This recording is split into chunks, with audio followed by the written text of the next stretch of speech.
Hello friends, welcome to my channel. आज हम discuss करेंगे treatment of joint life policy के बारे में, जो कि retirement and death of a partner का ही टॉपिक है।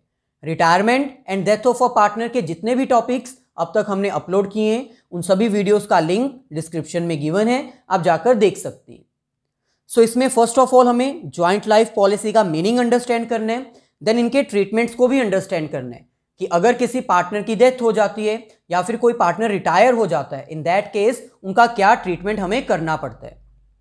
जॉइंट लाइफ पॉलिसी एक ऐसी पॉलिसी होती है जिसमें दो या दो से ज्यादा पर्सन्स मिलकर अपनी लाइफ की इंश्योरेंस करवाते हैं। जैसे अगर एक सिंगल पर्सन अपनी लाइफ की इंश्योरेंस करवाता है तो उसको हम क्या बोलते हैं, इंडिविजुअल लाइफ इंश्योरेंस। लेकिन अगर दो या दो से ज्यादा पर्सन्स अपनी लाइफ की इंश्योरेंस करवाते हैं तो उसको हम क्या बोलते हैं, ज्वाइंट लाइफ पॉलिसी या फिर joint life insurance.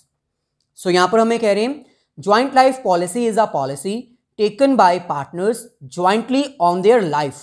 Joint life policy एक ऐसी पॉलिसी है जिसमें सभी पार्टनर्स अपनी लाइफ की इंश्योरेंस करवाते हैं और वो ज्वाइंटली होती है।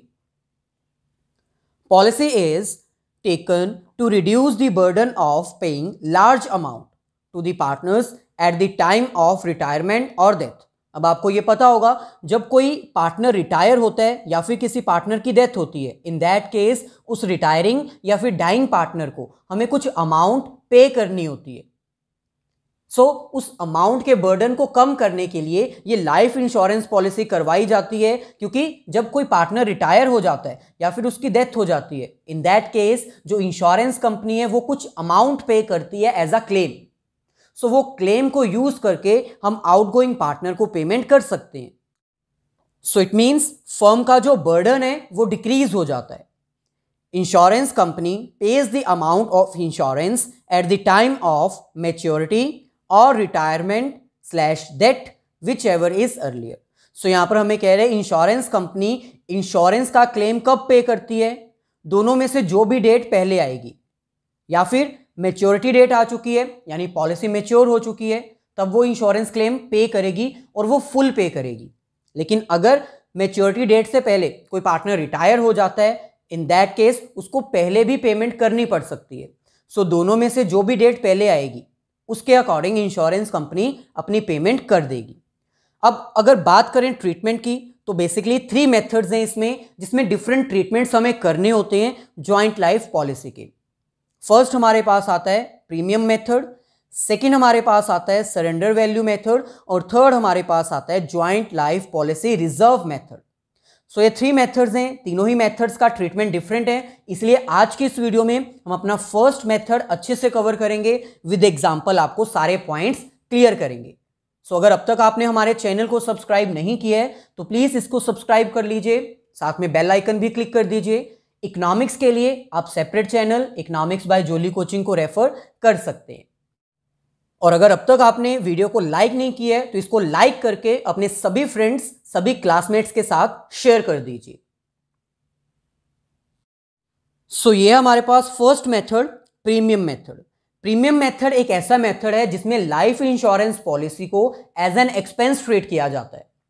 यहां पर हमें कह रहे हैं under this method partners treated the amount of insurance as an expense. It means जो पार्टनर्स हैं उनको अपनी लाइफ को इंश्योर करवाने के लिए जो प्रीमियम पे करना होता है, चाहे वो पर मंथ हो चाहे वो पर एनम हो, जो भी वो प्रीमियम पे करते हैं उसको एक्सपेंस मानते हैं, क्योंकि अगर हम अपनी लाइफ को इंश्योर करवा रहे हैं तो हमें एवरी ईयर एक पेमेंट करनी होगी और वो पेमेंट बिजनेस के लिए एक्सपेंस है। इसलिए फर्स्ट मेथड हमें कहता है कि हम अपने प्रीमियम को एज एन एक्सपेंस ट्रीट कर रहे हैं। अगर आप उसको एक्सपेंस ट्रीट कर रहे हो, इट मींस वो अमाउंट आप कहां पर लिख रहे होगे, profit and loss debit side, क्योंकि +1 में आपने पढ़ा है कि सारे एक्सपेंसेस प्रॉफिट एंड लॉस में कौन सी साइड आते हैं, डेबिट साइड। वो हमारा कॉन्सेप्ट नहीं है, हमें बस ये देखना है कि डेथ या फिर रिटायरमेंट के केस में क्या ट्रीटमेंट किया जाता है, इंश्योरेंस क्लेम जो हमें मिलता है। यहां पर हमें कह रहे हैं the amount received on retirement और death of a partner is treated as an income और गेन। जैसे आप अपनी लाइफ इंश्योरेंस के प्रीमियम को एक्सपेंस ट्रीट कर रहे थे, वैसे ही अगर आपको इंश्योरेंस क्लेम रिसीव होगा ऑन डेथ या फिर रिटायरमेंट तो वो आपकी इनकम होगी, और वो इनकम आपने क्या करनी है, सभी पार्टनर्स में डिस्ट्रीब्यूट कर देनी है उनकी ओल्ड रेशो में। Hence the gain is distributed among the partners in old ratio. So ये आपका पूरा ट्रीटमेंट है। First of all premium method आपने चेक करना है, कहीं क्वेश्चन पर लिखा हुआ है। अगर नहीं लिखा हुआ तो आप कैसे फाइंड आउट करोगे कि ये क्वेश्चन में ज्वाइंट लाइफ पॉलिसी को प्रीमियम मेथड के अकॉर्डिंग एक्सपेंस माना गया है या फिर नहीं माना गया। तो उसका सिंपल प्रोसेस है, अगर तो आपको क्वेश्चन में लिखा हुआ है कि ज्वाइंट लाइफ पॉलिसी को हम एक्सपेंस मान रहे हैं, इन दैट केस आपको जो इंश्योरेंस क्लेम रिसीव होता है वो पार्टनर्स में डिस्ट्रीब्यूट कर देना ओल्ड रेशो में। लेकिन अगर कहीं पर भी क्वेश्चन में कुछ भी मेंशन नहीं है कि joint life policy premium method से करनी है या फिर सरेंडर्ड वैल्यू मेथड से करनी है या फिर third joint life policy reserve method से करनी है, इन दैट केस आपको कुछ कंडीशंस चेक करनी है। अगर वो कंडीशंस सेटिस्फाई हो जाती हैं तो वो आपका प्रीमियम मेथड है। सो फर्स्ट कंडीशन आपके पास क्या आएगी,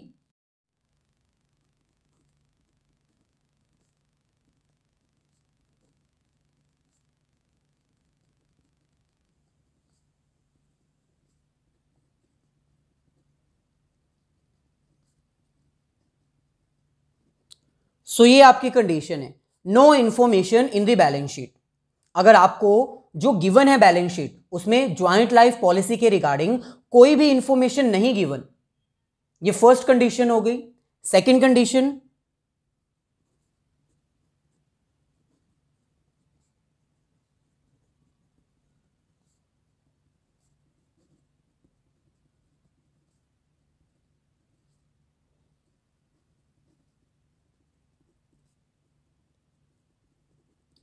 सेकंड कंडीशन है कि बैलेंस शीट में कोई इंफॉर्मेशन नहीं गिवन, तो वो इंफॉर्मेशन आपको कहां पर गिवन होगी, एडजस्टमेंट्स में। सो ये टू कंडीशंस अगर आपकी सेटिस्फाई होती हैं, इन दैट केस आप ये अंडरस्टैंड कर सकते हो कि ज्वाइंट लाइफ पॉलिसी को बिजनेस ने एज एन एक्सपेंस ट्रीट की है। क्या कंडीशन है, फर्स्ट बैलेंस शीट जो आपको गिवन है उसमें ज्वाइंट लाइफ पॉलिसी का कोई भी जिक्र नहीं होना चाहिए कहीं पर भी, ना ही एसेट साइड ना ही liability side, joint life policy नहीं लिखी होनी चाहिए। सेकेंड कंडीशन क्या है, ज्वाइंट लाइफ पॉलिसी के रिगार्डिंग अगर बैलेंस शीट में इंफॉर्मेशन नहीं गिवन तो कहां गिवन होगी, एडजस्टमेंट में। अगर दोनों ही जगह नहीं गिवन तो क्वेश्चन ही नहीं उठता, इट मींस वो ज्वाइंट लाइफ पॉलिसी का क्वेश्चन है ही नहीं। सो बैलेंस शीट में आपको इंफॉर्मेशन नहीं होनी चाहिए। एडिशनल इंफॉर्मेशन में आपको ज्वाइंट लाइफ पॉलिसी के बारे में अगर इंफॉर्मेशन गिवन है, इन दैट केस आपको जो ज्वाइंट लाइफ पॉलिसी है उसको क्या ट्रीट करना है, एज एन एक्सपेंस। सो ये हमारा फर्स्ट स्टेप क्लियर हो गया। ज्वाइंट लाइफ पॉलिसी को एक्सपेंस हमने तब ट्रीट करना है जब बैलेंस शीट में कोई इंफॉर्मेशन नहीं गिवन, और इंफॉर्मेशन कहां पर गिवन है, एडिशनल इंफॉर्मेशन में। सो अगर आपकी joint life policy as an expense treat की जा रही है तो इट मींस जो आपको सेकेंड नंबर पे क्लेम रिसीव होगा ऑन रिटायरमेंट या फिर डेथ, वो आपका क्या हो जाएगा, इनकम, या फिर कह लीजिए गेन।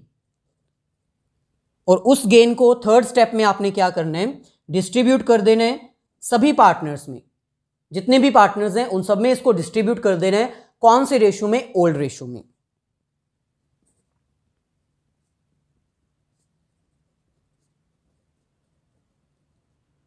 सो ये ओवरऑल हमारे पास है प्रीमियम मेथड का ट्रीटमेंट। अब इसके अकॉर्डिंग हम एक न्यूमेरिकल क्वेश्चन सॉल्व कर लेते हैं ताकि आपको रिटायरमेंट और डेथ के केस में क्या ट्रीटमेंट्स करने होते हैं ज्वाइंट लाइफ पॉलिसी के अंडर प्रीमियम मेथड, वो भी पता लग जाए। सो ये हमारे पास क्वेश्चन, इस क्वेश्चन को हमें टू डिफरेंट कंडीशंस के अकॉर्डिंग सॉल्व करना है। First condition as a retirement और second condition as a death.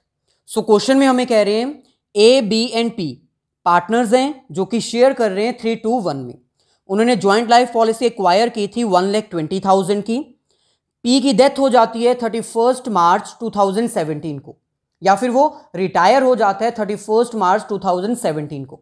So first case हम एज अ रिटायरमेंट सॉल्व करते हैं।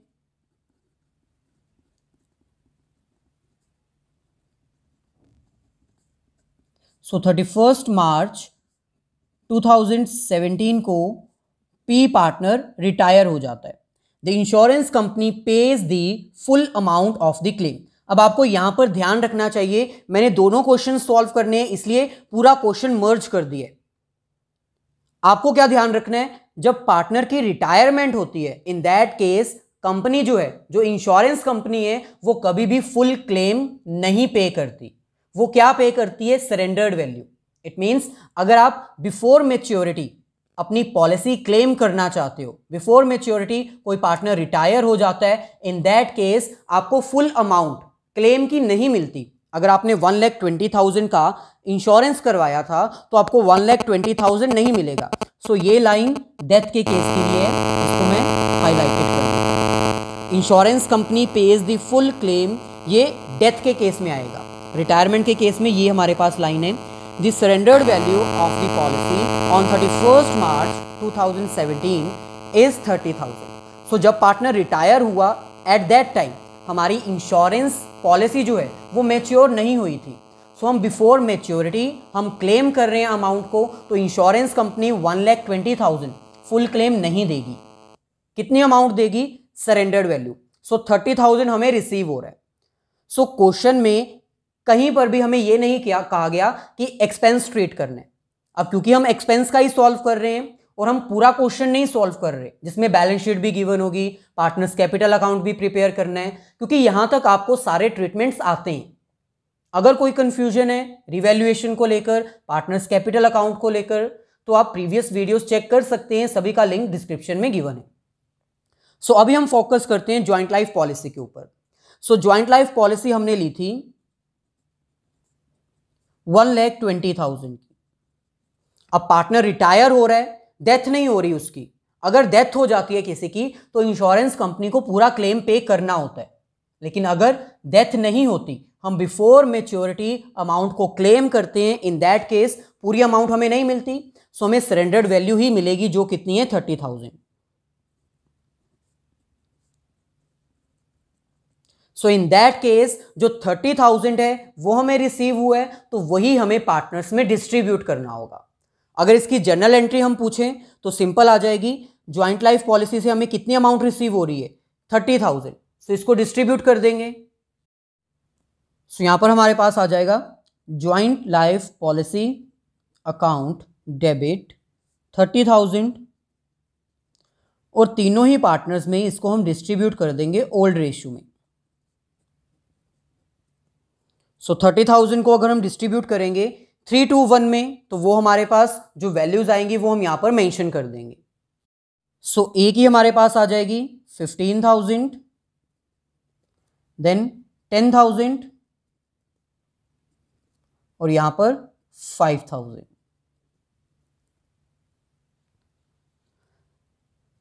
सो अगर इसी क्वेश्चन को हमें पार्टनर्स कैपिटल अकाउंट में ट्रीट करना हो तो सिंपल है, पार्टनर्स को अमाउंट रिसीव हो रही है, तो इट मींस पार्टनर्स के कैपिटल अकाउंट में ये अमाउंट हमें कहां पर मेंशन करनी होगी, उनके क्रेडिट साइड।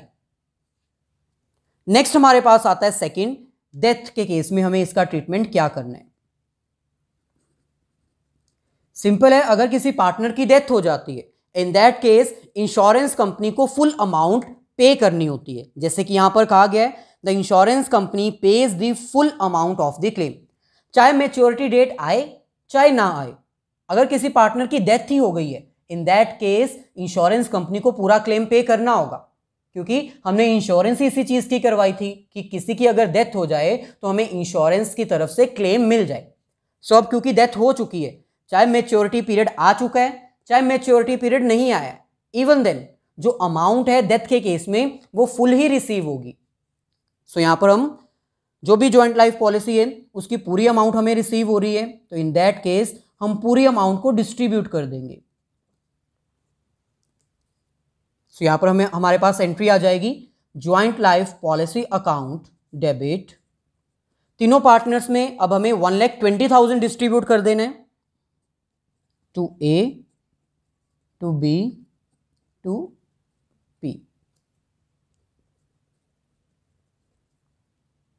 सो फर्स्ट हमारे पास आ जाएगा 60,000, देन 40,000 और लास्ट में 20,000। सो ज्वाइंट लाइफ पॉलिसी के केस में अगर आपको फुल क्वेश्चन आता है जिसमें आपको बैलेंस शीट भी गिवन है, तो आपने ये चेक कर लेना है कि बैलेंस शीट में ज्वाइंट लाइफ पॉलिसी की कोई भी इंफॉर्मेशन नहीं गिवन होनी चाहिए। एडिशनल इंफॉर्मेशन में आपको ये सारी इंफॉर्मेशन गिवन होगी ऐसे ही। डेथ के केस में आपको ये लाइन लिखी होगी फुल अमाउंट रिसीव्ड, या फिर नहीं भी लिखी होगी, क्योंकि डेथ के केस में तो सारी अमाउंट मिलनी होती है, लेकिन अगर रिटायरमेंट होगा तो आपको सरेंडर्ड वैल्यू गिवन होगी। सो रिटायरमेंट और डेथ को चेक करते हुए आपने उसके अकॉर्डिंग अमाउंट को डिस्ट्रीब्यूट कर देना है, और ये भी अमाउंट कहां पर आएगी, पार्टनर्स की क्रेडिट साइड। सो ये था हमारा आज का मेथड। आई होप आपको अंडरस्टैंड हो गया होगा। अगर कोई कंफ्यूजन है तो आप कमेंट करके पूछ सकते हैं। प्लीज मेरी सभी वीडियोस को अपने सभी फ्रेंड्स के साथ शेयर जरूर कर दीजिए। हाँ, लास्ट में जाने से पहले आपको यह बता दूं कि अगर प्रीमियम मेथड के अकॉर्डिंग आप अपनी ज्वाइंट लाइफ पॉलिसी को एक्सपेंस ट्रीट करते हो और पार्टनर्स में डिस्ट्रीब्यूट कर देते हो उसके क्लेम को, इन दैट केस जो न्यू बैलेंस शीट आप प्रिपेयर करोगे उसमें कहीं पर भी हमारी ज्वाइंट लाइफ पॉलिसी नहीं रिकॉर्ड की जाएगी। सो जितनी भी इंफॉर्मेशन हमें गिवन है उसको हम यूज़ करेंगे, जो भी हमें क्लेम रिसीव हुआ है उसको पार्टनर्स में डिस्ट्रीब्यूट कर देंगे, लेकिन अब जो रिमेनिंग ज्वाइंट लाइफ पॉलिसी है उसको न्यू बैलेंस शीट में राइट डाउन नहीं करेंगे।